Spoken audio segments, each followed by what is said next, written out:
Hi friends, welcome to another lecture of Indian Penal Code. आज हम kidnapping और abduction की बात करेंगे। बहुत ही इंपॉर्टेंट प्रोविजन होता है, किडनैपिंग और अब्डक्शन से अक्सर सवाल बनते हैं, स्पेशली इनके डिफरेंसेस के ऊपर। तो आज हम डील करेंगे इन्हीं से, और इनके प्रोविजन जो होते हैं वो सेक्शन 359 से 374 तक रेंज करते हैं। तो आइए शुरू करते हैं किडनैपिंग से। तो सेक्शन 359 में आपको बताया जाता है कि किडनैपिंग दो टाइप्स की होती है। तो वो दो टाइप्स क्या है?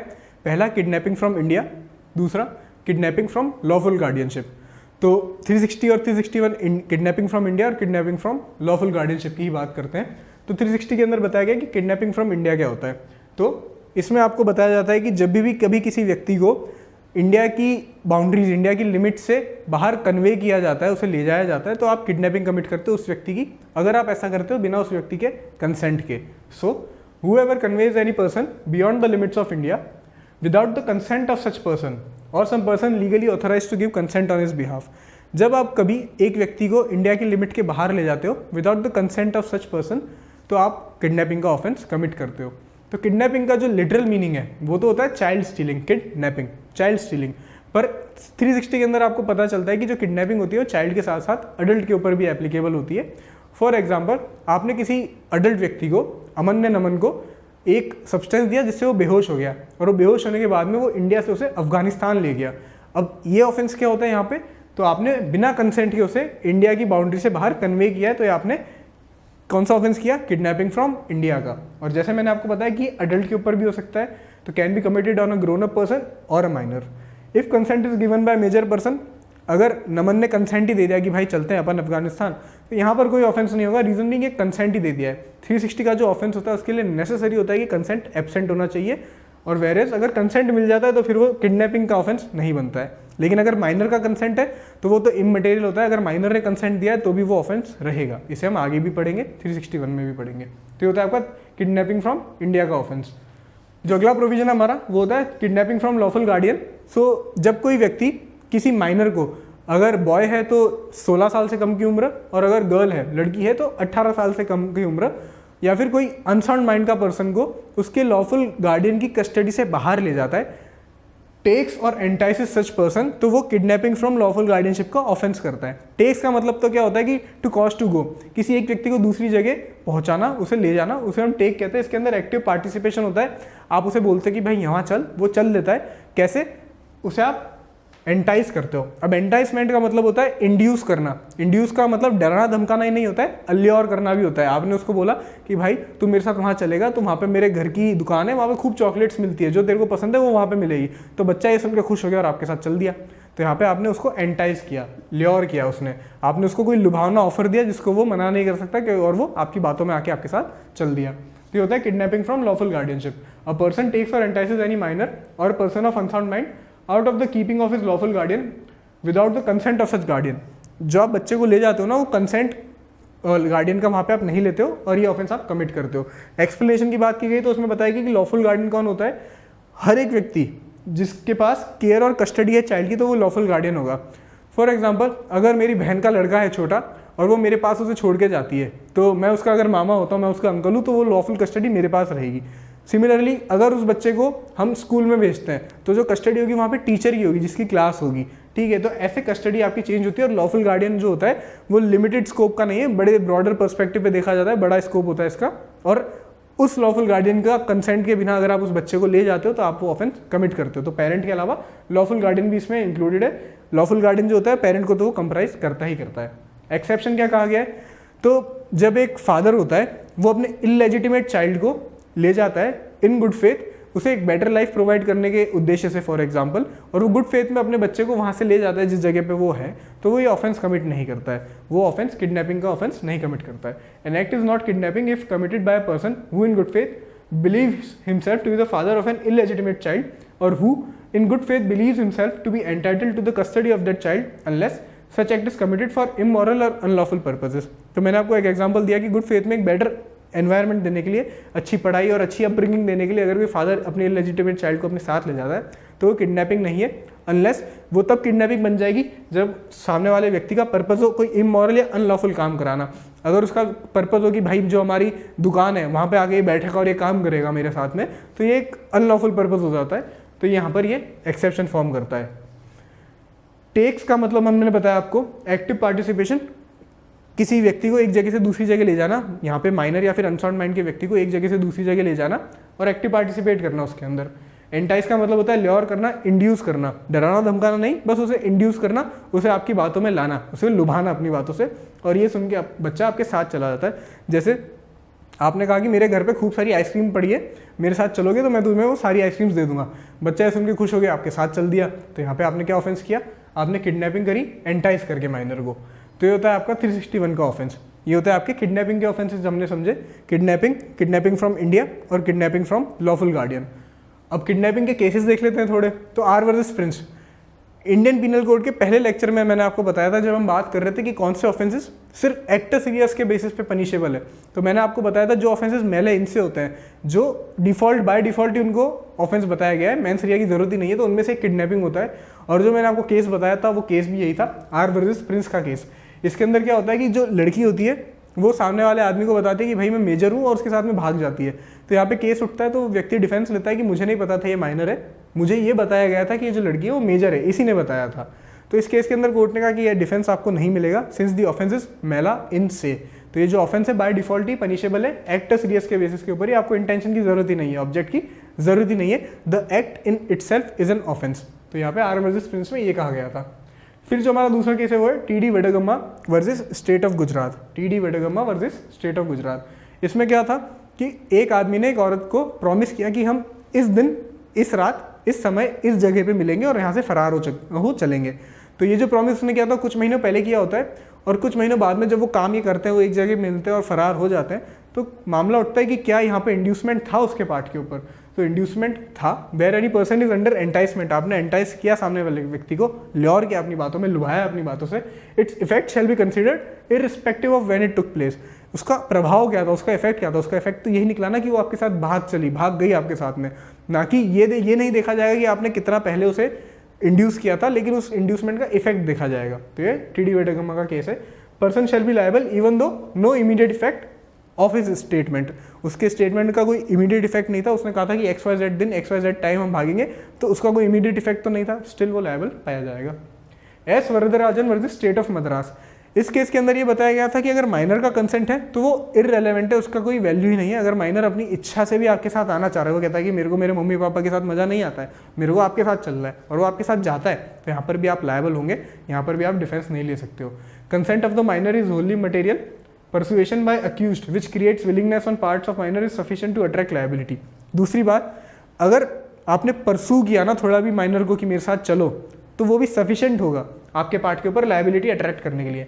तो हमारे जो प्रोविजन है किडनैपिंग, उनका ऑब्जेक्ट क्या है, to protect minors from being seduced for improper purposes. Improper purposes कैसे, आपने पिक्चर देखी होगी स्लमडॉग मिलियनेयर। तो स्लमडॉग मिलियनेयर के अंदर आपने वो देखा था कि जब वो छोटे थे, हमारा प्रोटेगनिस्ट जो होता है उसके अंदर जब छोटा होता है तो उसका एक ग्रुप होता है, वो गरीब बच्चे होते हैं, छोटे बच्चे होते हैं, जिन्हें उठा लिया जाता है अपने पेरेंट्स के पास से। तो उनके साथ में क्या किया जाता है, किसी को बैगिंग के लिए किसी की आंखें फोड़ दी जाती है, किसी का हाथ काट दिया जाता है। तो बेसिकली उनको इम्प्रॉपर पर्पजेस के लिए यूज़ किया जाता है, as well as the rights of parents and guardians. तो यहाँ पे मैंने आपको बताया कि बच्चों को उनकी वेलबींग और अच्छी अपब्रिंगिंग के लिए प्रोविजन बनाया गया है, ताकि वो किसी भी बातों से सेड्यूस ना हो जाए, और अगर होते हैं तो उसे पनिश किया जाए, ठीक है, ताकि वो जो बच्चे हैं उनको इम्प्रॉपरली यूज़ ना किया जाए, जो उनका वेलबींग है उसका ध्यान रखा जाए। और दूसरा ही ऑफेंस होता है लॉफुल गार्डियन के खिलाफ, क्योंकि आपने लॉफुल गार्डियन की कस्टडी से बच्चे को उठाया होता है, तो लॉफुल गार्डियन के खिलाफ ये ऑफेंस होता है। तो दो एस्पेक्ट है, पहला तो बच्चे के खिलाफ, दूसरा लॉफुल गार्डियनशिप की कस्टडी के खिलाफ। स्लमडॉग मिलियनेयर का आप एग्जांपल देख सकते हैं, जब आप पिक्चर देखेंगे तो आपको पता पड़ेगा, जब आपका प्रोटैगनिस्ट जो होता है वो भाग रहा होता है, तो वो भागता ही ये देख के कि जो उसका बेस्ट फ्रेंड होता है उसकी आंखों के अंदर एसिड या कोई कोरोसिव सब्सटेंस डाला होता है, जिससे उसकी आंखें फूट जाए, वो ब्लाइंड हो जाए, देख ना सके, और उससे फिर भीख मंगवाई जाती है, और वो पिक्चर में आगे जाके आपको मिलता भी अपने दोस्त को। तो ये है इसका ऑब्जेक्ट, बच्चों को इन्हीं सब चीज़ों से बचाने के लिए हमने इन सेक्शंस को बनाया है, और इनके अंदर पनिशमेंट भी इसलिए रखी है, और इसको मेला इनसे भी इसीलिए बनाया है, रीज़न बीइंग कि ये ऑफेंस इतना क्रूर और हानिकारक हो सकता है बच्चों के लिए, तो हमने इसको मेला इनसे बनाया। इसके अंदर इंटेंशन को हमने दूसरे परे रखा है, और एक्टर सीरियस को ही हमने ऑफेंस बनाया है। तो ये होता है आपको किडनैपिंग का ऑफेंस। अब अबडक्शन क्या कहता है, तो 362 में आपको अबडक्शन मिलेगा, हुएवर बाय फोर्स और by any deceitful means, force use होना चाहिए या डिसीटफुल मीन्स होने चाहिए, induces any person to go from any place commits abduction. जब भी कोई व्यक्ति डिसीटफुल मीन्स या फोर्स यूज करके एक व्यक्ति को एक जगह से दूसरी जगह जाने के लिए मजबूर करता है तो वो अबडक्शन कमिट करता है। ठीक है, किडनैपिंग और अबडक्शन के डिफरेंसेस हम आगे कवर करेंगे, पर अभी आप अबडक्शन समझ लीजिए। अबडक्शन के अंदर क्या होता है कि there must be forceful compulsion और inducement by deceitful means. Suresh Babu versus state of Kerala. तो पहले केस देखते हैं, Suresh Babu versus state of Kerala. There must be forceful compulsion और inducement by means of deceitful means. Example मैंने लिखा है, आप एक गाँव से हो और आपके गाँव में एक व्यक्ति होता है जो मुंबई काम करने गया हुआ होता है और उसकी वहाँ पे अच्छी कट रही होती है। वो अपने गाँव आता है मुंबई से लौटकर और वो आपको बोलता है कि तू मेरे साथ चल, वहाँ पे तेरे को भी अच्छी मैं नौकरी दिलवा दूंगा। तो उसने आपको इंड्यूस किया मुंबई ले जाने के लिए, और मुंबई ले जाके वो आपको नौकरी तो दिलवाता नहीं है, वो आपको बांध के अपने घर में ही रख देता है और वहाँ से आपसे सारे काम करा देता है और धमकी देता है कि अगर तू यहाँ से घर से निकला तो मैं तुझे मार दूंगा। तो यहाँ पर वो क्या ऑफेंस करता है? फोर्सफुल कंपल्जन होता है। फोर्सफुल कंपल्जन होता है? नहीं होता है, पर डिसीटफुल मीन्स होता है। जो इंड्यूसमेंट होता है वो डिसीटफुल मीन्स के थ्रू होता है। डिसीटफुल मीन्स कैसे? वो आपको छल करता है, आपके साथ फ्रॉड करता है, डिसीट करता है कि भाई तू मेरे साथ चलेगा तो जॉब अपॉर्चुनिटीज तेरा इंतजार कर रही है, एक बेटर फ्यूचर तू बना पाएगा। तो उसको डिसीट करता है और उस डिसीट की वजह से वो इंड्यूस हो जाता है ऐसा काम करने के लिए। उन लुभावनी बातों से वो इंड्यूस हो जाता है कि चलो भाई ये कह रहा है तो मैं कर लेता हूँ। तो इसके अंदर आपको एक चीज़ देखने को मिलेगी कि अबडक्शन के अंदर सामने वाले का कंसेंट होता है। जैसे यहाँ पे अगला व्यक्ति दूसरे व्यक्ति के साथ में मुंबई जा रहा है तो वो कंसेंट के साथ में जा रहा है, उसको ज़बरदस्ती नहीं ले जाया जा रहा है, कंसेंट के साथ में जा रहा है। पर कंसेंट आपने लिया कैसे? तो कंसेंट आपने डिसीटफुल मीन्स के थ्रू लिया या फिर फोर्स के थ्रू लिया है। तो ये होता है Suresh Babu versus state of Kerala का केस। और अबडक्शन मैंने आपको समझा दिया कि कंसेंट आपका इसके अंदर होता ही होता है। अब वो कैसे हो सकता है? फोर्स या डिसीट के through. Chhotelal versus state of Haryana, इसके अंदर बताया गया था कि abduction is itself is not an offence. तो अबडक्शन जो है वो खुद से ऑफेंस नहीं है, वो अगर उसका ऑब्जेक्ट है कोई ऑफेंस कमिट करने का साथ में, जैसे हम पनिशमेंट्स में पढ़ेंगे तब वो ऑफेंस बनता है। दैट इज जब आप किडनैपिंग पढ़ते हो तो किडनैपिंग के तो पनिशमेंट आपको 363 के अंदर मिल जाएंगे, लेकिन अबडक्शन का स्पेसिफिक कोई प्रोविजन नहीं है जो ये कहता है कि अगर आपने यही एक्ट किया तो आपकी ये पनिशमेंट रहेगी। अबडक्शन अगर आप किसी पर्पस के लिए करते हो, दैट इज आपको रैंसम मांगना है, आपको सुपारी मांगनी है आप छोड़ने के लिए, आपको मर्डर कमिट करना है, आपको इलिसिट रिलेशन करना है, तो अबडक्शन का अगर कुछ पर्पस है तो वो पनिशेबल होगा, अदरवाइज नहीं होता पनिशेबल। 362 ही हमने पढ़ा। अब हम आपके मन में कई सवाल होंगे किडनैपिंग और अबडक्शन को लेके, तो उन्हें क्लियर करते हुए चलते हैं आगे डिफरेंसेस में। तो किडनैपिंग क्या कहता है? किडनैपिंग दो टाइप्स का होता है, अबडक्शन की कोई टाइप्स नहीं है। जैसा हमने पढ़ा kidnapping from India, kidnapping from lawful guardianship, यहाँ पे कोई टाइप्स नहीं है। It is an offence in itself. तो जब आप सेक्शन 363 पढ़ोगे तो उसके अंदर आपको मिलेगा कि किडनैपिंग की पनिशमेंट दे रखी है 7 साल, लेकिन अबडक्शन का कोई ऐसा प्रोविजन नहीं जो सिर्फ अबडक्शन को पनिश करता हो, अनलेस कोई ऑब्जेक्ट हो। It is not an offence in itself. Kidnapping from lawful guardianship, तो उसके अंदर आपको एज लिमिट मिलती है। जब हमने प्रोविजन पढ़ा था तो हमने देखा कि अगर माइनर लड़का है तो 16 साल से कम, और माइनर गर्ल है लड़की है तो 18 साल से कम, वेयर इसमें कोई एज लिमिट की बात नहीं की गई है। कंसेंट इज एब्सेंट और इमटेरियल, तो 360 के अंदर जो किडनैपिंग फ्रॉम इंडिया थी उसमें हमने देखा कि कंसेंट एब्सेंट होता है, क्योंकि कंसेंट मिलते ही तो वो ऑफेंस नहीं रहेगा, मैंने आपको बताया था। तो कंसेंट एब्सेंट होता है और इमटेरियल। 361 के अंदर अगर बच्चा कंसेंट भी कर देता है कि मेरे को आपके साथ ही चलना है, तो वो कंसेंट भी इमटेरियल होता है, उसकी वैल्यू नहीं होती है। यहाँ पे कंसेंट होता है, consent is acquired by force और डिसेप्शन। तो मैंने आपको एग्जांपल दिया था कि अब दोस्त आपका मुंबई ले जाता है आपको डिसीटफुल मीन्स के थ्रू, बेटर जॉब अपॉर्चुनिटीज़ का बहाना देकर, तो यहाँ पे आपका कंसेंट होता है, आप इच्छा से जाते हो, पर वहाँ पे आपके उसके पार्ट पे डिसेप्शन होता है। तो कंसेंट इज एब्सेंट, यहाँ पे कंसेंट प्रेजेंट होता है। It is not a continuing offence, where is it is a continuing offence. तो बोला जाता है कि जो किडनैपिंग का ऑफेंस होता है वो कंटिन्यूइंग ऑफेंस नहीं होता है। अगर ए ने बी को किडनैप किया और बी जो होता है वो ए की गिरफ्त से निकल के भाग जाता है, उसको फिर सी पकड़ता है, तो जो ए है उसने किडनैपिंग का ऑफेंस किया और जैसे ही बी उस ए की गिरफ्त से भागता है, छूटता है, तो ये प्रिज्यूम किया जाता है लॉ के अंदर की वापस से जो कस्टडी है वो शिफ्ट हो गई उसके लॉफुल गार्डियन को, दैट इज उसके पेरेंट्स को, बी के पेरेंट्स को। और उसके बाद में सी अगर उसे वापस से पकड़ता है तो सी फिर से क्या ऑफेंस करता है? सी फिर से किडनैपिंग कमिट करता है। तो ये होता है ए और सी इस केस के अंदर दोनों ही किडनैपिंग के लिए लायबल होते हैं, लेकिन भले ही ए ने उसको एक्चुअल लॉफुल गार्डियन से चुराया हो, किडनैप किया हो, लेकिन जब सी भी उसको बाद में पकड़ता है आज़ाद होने के बाद में, तो भी यही माना जाता है कि जो लॉफुल गार्डियन है उनकी कंस्ट्रक्टिव कस्टडी होती है उस केस के अंदर, तो वो दोनों लायबल होते हैं। तो ये कंटिन्यूइंग ऑफेंस नहीं होता, जैसे ही बच्चा भागा वो छूट गया। लेकिन अबडक्शन का अगर केस है तो अबडक्शन के अंदर अगर ए की गिरफ्त से बी भाग भी जाता है तो भी ए अबडक्शन के लिए ही लायबल होगा, और उसको सी पकड़ भी लेता है तो सी लायबल नहीं होगा, सिर्फ ए ही अबडक्शन के लिए लायबल होगा। तो इसका मतलब है it is a continuing offence, अगर वो छूट भी गया तो ये ऑफेंस चलता रहेगा, ये रुकेगा नहीं। यह है डिफरेंस इसके बीच में। 6, intent of the offender is irrelevant. Kidnapping के अंदर इंटेंट इररिलेवेंट है, जो मैंने आपको बताया। ऑफेंस जो होता है इट इज मेला इन से, दैट इज किडनैपिंग का act is itself sufficient to be an offence. 363 के अंदर आप पढ़ोगे। इनोसेंट टेकिंग अवे वो भी लायबल होता है। आर वर्सेस प्रिंस का केस देखा था, सामने वाली लड़की ने बताया मैं मेजर हूँ, तो सामने वाले की जो थी गुडविल थी, इनोसेंट था उसके पार्ट पे, मेंस रिया जो था वो एब्सेंट था और उसका जो इंटेंशन था वो अच्छा था। Intent of the offender is very important to conclude offence. Abduction के अंदर इंटेंट बहुत इंपॉर्टेंट होता है। जब हम पनिशमेंट देखेंगे तो अबडक्शन के साथ में इंटेंट होना चाहिए, रैंसम, रॉन्गफुल कन्फाइनमेंट, मैरी या अदरवाइज, तो वो बहुत इंपॉर्टेंट होता है। लेकिन किडनैपिंग में इंटेंशन लायक जरूरी नहीं है, सिर्फ किडनैपिंग करते हो तो भी आपको 7 साल का पनिशमेंट मिलता है। ये थे डिफरेंसेस, एक बार आप इनको देख लीजिए, नोट कर लीजिए, और इनके अंदर कोई डिफरेंस में अगर आपको प्रॉब्लम भी लगती है तो आप मुझे पूछ सकते हैं कमेंट सेक्शन के अंदर।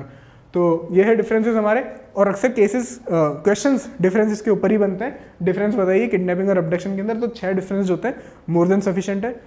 तो ये था हमारा किडनैपिंग अबडक्शन के डिफरेंसेस, डेफिनेशन में कवर करी। अब हम देखते हैं ऑफेंसेस के बारे में। तो ये लिस्ट ऑफ ऑफेंसेस है जो किडनैपिंग और अबडक्शन के साथ में डील करती हैं। अब मैंने आपको लिस्ट की पढ़ा दी, तो ये मैं सारे प्रोविजंस इसलिए पढ़ाता हूँ, पर्पज़ ये है कि सवाल इनमें से बनते हैं। अगर प्री के अंदर नहीं पूछा जाए तो आपसे मेंस में पूछा जा सकता है, और अगर मेंस में नहीं पूछा जाए तो जजमेंट राइटिंग में पूछा जा सकता है। और अगर आप इन सब से बच भी गए तो आपसे इंटरव्यू के दौरान भी पूछा जा सकता है कि भाई किडनैपिंग अगर मर्डर के लिए की है तो कोई पनिशमेंट दे रखा है क्या, स्पेसिफिक है क्या, तो आपको पता होना चाहिए। सिर्फ डेफिनेशन से ज़्यादा जरूरी है कि उसके बारे में अगर कुछ प्रोविजन के बारे में बातें भी दी गई है तो वो आपको जाननी ज़रूरी है। इन सेक्शंस का पर्पस ये नहीं है कि आपको पनिशमेंट्स याद करनी है, याद कर रहे हो तो बहुत अच्छी बात है, वेल एंड गुड, लेकिन आपको पता होना चाहिए कि सेक्शंस बता क्या रहे हैं, सेक्शंस के अंदर दिया क्या गया है। That is kidnapping for ransom, बहुत इंपॉर्टेंट प्रोविजन है, इसमें डेथ पेनल्टी है। डेथ पेनल्टी के बहुत रेयर केसेस ही आपको मिलते हैं जो आपको आईपीसी में पनिशेबल मिलते हैं, तो ये एक ऑफेंस है। तो ये आपको पता होना चाहिए कि ये 364 है वो बताता क्या है। तो ये रैंसम की बात करता है, अगर आपने किसी बच्चे को किडनैप किया रैंसम के लिए, तो इसीलिए आपको ये सब ऑब्जेक्ट्स पता होने चाहिए, आपको ये समझने चाहिए। 363 किडनैपिंग की पनिशमेंट देता है, 7 साल की सजा है, दैट्स इट। अबडक्शन और ये इसीलिए डिफरेंस है इनके अंदर कि it is a separate offence. Kidnapping for begging and maiming, तो अगर भीख मांगने के लिए बच्चे को किडनैप किया जाता है तो 10 साल की सजा हो सकती है, लेकिन वहीं पे मेमिंग भी कर दी जाए, दैट इज उसका हाथ काट दिया, आँख फोड़ दी, या फिर उसको इम्पेयर कर दिया किसी भी तरह से, तो ये होता है लाइफ इम्प्रिजनमेंट तक का भी पनिशमेंट मिल सकता है। Kidnapping with intention to cause death, death cause करने के लिए आपने किडनैपिंग करी है तो इसका पनिशमेंट है life imprisonment, rigorous imprisonment of 10 years और fine. Kidnapping and abduction for ransom तो मैंने आपको बताया, डेथ से भी पनिशेबल है ये ऑफेंस, डेथ, लाइफ इम्प्रिजनमेंट या fine. Kidnapping abduction to wrongfully confine in secret, wrongfully confine in secret को हमने अभी अभी रॉन्गफुल कन्फाइनमेंट के प्रोविजंस में भी पढ़ा था, 7 साल plus fine. Kidnapping abduction to marry और कमिट इलिसिट इंटरकोर्स, शादी करने के लिए या इलिसिट इंटरकोर्स करने के लिए अगर आप किसी को किडनैप करते हो तो 10 साल और फाइन। ग्रीवियस हर्ट करने के लिए या फिर स्लेवरी के लिए आपने किडनैप किया है, 10 साल और fine. Wrongful concealing and confinement of kidnapping और अबडक्टेड पर्सन, अब आपने किडनैपिंग और अबडक्शन नहीं किया है लेकिन आप किडनैप किए गए या फिर अबडक्ट किए गए बच्चे या व्यक्ति को रॉन्गफुली कन्फाइन कर रहे हो या छुपा रहे हो दुनिया से कि ये आपके पास यहाँ पे है, तो आपको उसी तरह से पनिश किया जाएगा मानो आपने किडनैप या अबडक्ट किया है उस बच्चे को। किडनैपिंग और abduction of child under 10 years of age with the object of stealing from its body, अगर चाइल्ड ने कोई ऑर्नामेंट्स पहने, अंगूठी पहनी है, कोई चेन पहनता है बच्चा, तो वो चुराने के लिए अगर आप किडनैप करते हो बच्चे को तो आपको सज़ा मिलेगी 7 साल और फाइन की। तो ये थे हमारे किडनैपिंग के प्रोविजंस। किडनैपिंग में हमने देखा कि किडनैपिंग के टाइप्स क्या होता है, इंडिया से ले जाया जाए या फिर लॉफुल गार्डियनशिप से। इंडिया, किडनैपिंग फ्रॉम इंडिया के अंदर हमने देखा कि कंसेंट एब्सेंट होना चाहिए, कंसेंट अगर है तो वो किडनैपिंग का ऑफेंस नहीं बनेगा। फिर हमने अबडक्शन की बात करी, अबडक्शन में हमने देखा कि किसी व्यक्ति को एक जगह से दूसरी जगह ले जाया है बाय फोर्स या डिसीटफुल मीन्स के साथ में, कंसेंट यहाँ पे होता है पर फोर्स या डिसीटफुल मीन्स के साथ में आपने अक्वायर किया होता है। और फिर हमने डिफरेंसेस भी देखे उनके बीच में, जो डिफरेंसेस ऐसे थे। पनिशमेंट हमने समझा। अब जो हमारा अगला पार्ट होता है वो होता है स्लेवरी और ह्यूमन ट्रैफिकिंग का। तो अक्सर सेक्शन 370 को लोग पढ़ना ही छोड़ देते हैं क्योंकि उन्होंने क्वेश्चंस नहीं देखे होते हैं, पर मेरी ओपिनियन में इनसे क्वेश्चंस बनते हैं और क्वेश्चंस मैंने एग्जाम्स में देखे भी और लिखे भी हैं। तो 370 पे आपसे पूछा जाता है कि भाई ह्यूमन ट्रैफिकिंग का ऑफेंस बताइए, तो ह्यूमन ट्रैफिकिंग आपको मिलता है ट्रैफिकिंग ऑफ पर्सन के अंदर 370 में। तो जब भी कोई व्यक्ति को ऐसा कुछ किया जाता है for the purpose of exploitation, तो जब आप एक व्यक्ति को रिसीव, ट्रांसपोर्ट, हार्बर, रिक्रूट या ट्रांसफर करते हो, रिसीव मतलब उसे लेना, रिसीव करना, ट्रांसपोर्ट करना, एक जगह से दूसरी जगह भेजना, हार्बर करना, छुपा के रखना उन बच्चों को, एक साथ कई बच्चे आपके पास आए तो उन्हें हार्बर किया, छुपा के रखा, हार्बर करना, रिक्रूट करना, दैट इज रिक्रूटमेंट, बेसिकली आपने उन्हें बच्चों को एम्प्लॉय कर लिया किसी पर्पज़ के लिए। ट्रांसफ़र करना, एक जगह से दूसरी जगह ट्रांसफ़र करना, ट्रांसपोर्ट करना, ट्रांसफ़र करना सिमिलर है, पर ट्रांसपोर्ट में जोर ज़बरदस्ती इंप्लाइड होती है, ट्रांसफ़र में जोर ज़बरदस्ती इंप्लाइड नहीं है। और जो कंसेंट है उस व्यक्ति का कैसे आप ऑब्टेन कर रहे हो, बाय थ्रेट, अबडक्शन या force.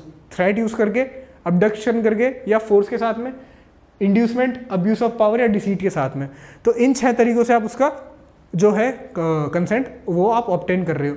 TAF, IAF, threat, abduction, force, inducement, abuse of power और फ्रॉड। तो ये 6 तरीके 6 हैं। मैंने इन तीनों को 3-3 के सेट्स में बना के लिखा है, जिससे आप याद कर सकते हैं। TAF, IAF, threat, abduction, force, inducement, abuse of power और फ्रॉड। तो ये 6 हैं। इनके साथ में कंसेंट ऑब्टेन किया गया for the purpose of exploitation. तो आप लायबल होंगे पनिशमेंट के लिए, जो रिगरस इंप्रिजनमेंट 7 साल से 10 साल तक रेंज कर सकती है, और फाइन के लिए। अब 370 में पनिशमेंट के बहुत सारे आपको एक और सेगमेंट मिलेगा, सिमिलरली 8-10 प्रोविजन मिल जाएंगे 370 में ही, वो आप खुद पढ़ सकते हैं। उनमें आपको बताया गया है कि अगर ह्यूमन ट्रैफिकिंग की जा रही है किसी पब्लिक सर्वेंट के द्वारा, मल्टीपल लोगों की, एक या एक से अधिक लोगों की, या फिर कोई रिपीट ऑफेंडर है, तो उनकी सज़ा क्या होगी, तो वो आपको 370 के ही प्रोविजन में मिल जाती है। मैंने उन्हें लिखा नहीं है, आप उन्हें खुद भी पढ़ सकते हैं। तो ये था प्रोविजन। ट्रैफिकिंग क्यों कर रहे हो, एक्सप्लॉइटेशन के लिए। तो जो ह्यूमन रैकेटिंग होती है, दैट इज़ ऑर्गन रैकेटिंग होती है। आप अगर ऑर्गन्स के लिए आप लोगों को पकड़ते हो, या फिर स्लेवरी के लिए लोगों को पकड़ते हो, एक जगह से दूसरी जगह ले जाते हो, बच्चों का ट्रैफिकिंग होती है, चाइल्ड ट्रैफिकिंग, तो ये सारे ट्रैफिकिंग होती है। तो इन सभी को हम 370 के अंदर ऑफेंस कंसीडर करते हैं कि अगर ह्यूमन की ट्रैफिकिंग की जा रही है for the purpose of exploitation. Slavery, exploit करना हुआ। चाइल्ड ट्रैफिकिंग, अगेन बैगिंग कर सकते हो आप, उनसे दूसरे पर्पजेस के लिए यूज़ कर सकते हो। तीसरा, ऑर्गन्स के लिए आप ट्रैफिकिंग कर सकते हो, किडनी हो गई और जो भी नेसेसरी ऑर्गन्स होते हैं जिनकी आप बेच खरीद कर सकते हो ब्लैक मार्केट में भी, तो वो सब हो गया। 370 ये क्या कहता है, अगर आप 370 का ऑफेंस कर रहे हो, ट्रैफिकिंग कर रहे हो किसी माइनर की, और आपको पता है, नॉलेज है, आपके पास रीजन टू बिलीव है कि उसको सेक्सुअल पर्पजेस के लिए यूज़ किया जाएगा, एक्सप्लॉइटेशन के लिए यूज़ किया जाएगा, तो आपको 5 से 7 साल का रिगरस इम्प्रिजनमेंट मिल सकता है। 370 अगर किसी और व्यक्ति के साथ किया जा रहा है जो माइनर नहीं है, दैट इज मेजर के साथ किया जा रहा है, और आपको नॉलेज और रीजन टू बिलीव है, नॉलेज या रीजन टू बिलीव है कि उसके साथ सेक्सुअल एक्सप्लॉइटेशन किया जाएगा, तो 3 से 5 साल की सजा मिलेगी। अब ये रीजन टू बिलीव क्या होता है, आपके पास सफिशिएंट कॉज होता है वो चीज़ मानने का। हमने इसको डेफिनेशन क्लॉज में भी पढ़ा था। तो डेफिनेशन क्लॉज बेसिकली जब हम पढ़ रहे थे तो हमारे को पता था कि आईपीसी के अंदर ये टर्म्स यूज होंगे, और हमने पहले इसीलिए पढ़ा था उन टर्म्स को, ताकि जब इन जगहों पे यूज हो वो टर्म्स तो हम उन्हें वापस रिफर कर सके और उनका मीनिंग यहाँ पे इम्प्लाई कर सके। तो ये होता है रीजन टू बिलीव कि आपके पास किसी चीज़ को मानने का सफिशिएंट कॉज था। 371 क्या कहता है, हैबिचुअली डीलिंग इन स्लेव्स। अगर कोई व्यक्ति स्लेव्स के अंदर हैबिचुअली डील करता है तो लाइफ इंप्रिजनमेंट, 10 ईयर्स या फाइन तक का उसको पनिशमेंट मिल सकता है। 374 एक और इंपॉर्टेंट प्रोविजन है, अनलॉफुल कंपल्सरी लेबर। अगर किसी व्यक्ति से जोर जबरदस्ती से लेबर कराया जाता है तो आपको 1 साल तक की सजा दी जा सकती है, अलॉन्ग विथ फाइन या दोनों। अगेंस्ट हिज विल होना चाहिए, जो अनलॉफुल कंपल्सरी लेबर है वो अगेंस्ट हिज विल होना चाहिए। बेगार का आपने नाम सुना होगा। बेगार का मतलब क्या होता है कि व्यक्ति से काम ज़्यादा कराया जाता है, वर्क आवर्स के बाद भी काम कराया जाता है, उसको उस काम की पेमेंट नहीं दी जाती है, तो ये अनलॉफुल वर्क है, उसकी विल के खिलाफ है और उसके लिए उसको रीइंबर्स भी नहीं किया जा रहा है, तो ये होता है unlawful compulsory labour. Prostitution related offences क्या है, आपको इस प्रोविजन के अंदर ये भी मिलते हैं। 366A और B, procuring minor girl for illicit intercourse. एक माइनर गर्ल जो है 18 साल से कम की लड़की, उसको इलिसिट इंटरकोर्स के लिए प्रोक्योर करना, तो उसकी सजा है 10 साल और फाइन, 10 ईयर्स एंड फाइन के लिए आप लायबल होंगे। सिमिलरली अगर आप किसी फॉरेन कंट्री से, आउटसाइड इंडिया से किसी लड़की को प्रोक्योर करते हो जिसकी उम्र 21 साल से कम है, और उसका पर्पस क्या होता है, सेक्सुअल इंटरकोर्स या इलिसिट इंटरकोर्स, तो वापस से 10 साल या फाइन तक की सजा है आपको यहाँ पे मिलेगी, 10 साल और fine. Selling minor for prostitution और बाइंग माइनर फॉर प्रोस्टिट्यूशन, तो 372 में सेलिंग है, 373 में बाइंग है। Again 10 years plus fine, 10 years plus fine. तो ये थे प्रोस्टिट्यूशन के ऑफेंसेस। 366A, 366B, माइनर को प्रोक्योर करना या फिर मेजर को, ऐसी लड़की को प्रोक्योर करना जो इंडिया के बाहर से और 21 साल से कम की है, 10 साल और फाइन। और 372 और 373 क्या कहते हैं, selling of minor for prostitution और buying of minor for prostitution, 10 साल और फाइन। तो ये थे हमारे प्रोस्टिट्यूशन के ऑफेंसेस के ऊपर भी आपको इनके अंदर प्रोविजंस मिल गए। हमने ह्यूमन ट्रैफिकिंग भी समझ ली क्या होती है, एक्सप्लॉइटेशन के पर्पज से किसी व्यक्ति को जब एक जगह से दूसरी जगह ले जाया जाता है, कैसे कंसेंट कैसे ऑब्टेन किया जाता है, इन तरीकों से, तो आप ह्यूमन ट्रैफिकिंग का ऑफेंस करते हो। किडनैपिंग अबडक्शन को आज हमने समझा, फिर हमने देखा कि उनके डिफरेंसेस क्या होते हैं। डिफरेंसेस बहुत इंपॉर्टेंट होते हैं, एक बार फिर आप नज़र डाल सकते हैं इनके ऊपर, स्क्रीनशॉट ले सकते हैं, लिख सकते हैं। तो ये डिफरेंसेस हमने समझे। सबसे इंपॉर्टेंट डिफरेंस होता है वो होता है कंसेंट एब्सेंट होता है किडनैपिंग में, वेरेज यहाँ पे कंसेंट होता है, पर वो फ्रॉड या डिसीटफुल मीन्स के थ्रू लिया जाता है। और ये कंटिन्यूइंग ऑफेंस नहीं है, इसका मैंने आपको एक एग्जांपल भी दिया था, रिवाइंड करके देख सकते हैं, और ये कंटिन्यूइंग ऑफेंस होता है। डिफरेंसेस हमने समझे। पनिशमेंट्स, स्पेशली ऑब्जेक्ट जो है वो हमें ध्यान में रखने चाहिए कि किस प्रोविजन में क्या ऑब्जेक्ट है, ये भी हमने समझा। लास्ट में हमने देखा ट्रैफिकिंग क्या ऑफेंस होता है, ट्रैफिकिंग कहाँ दिया गया है, 370 में है। स्लेव्स की कहाँ बात की गई है, 374 में बात की गई है। और वेरियस पनिशमेंट्स क्या है। तो ये था हमारा आज का लेक्चर, किडनैपिंग और अबडक्शन से बात करते हुए साथ में हमने ह्यूमन ट्रैफिकिंग और स्लेवरी को भी जोड़ा और उनको भी कवर किया। अगले लेक्चर में हम सेक्सुअल ऑफेंसेस, रेप और अननेचुरल ऑफेंसेस के बारे में डिस्कशन करेंगे। And I see you in the next lecture. See you.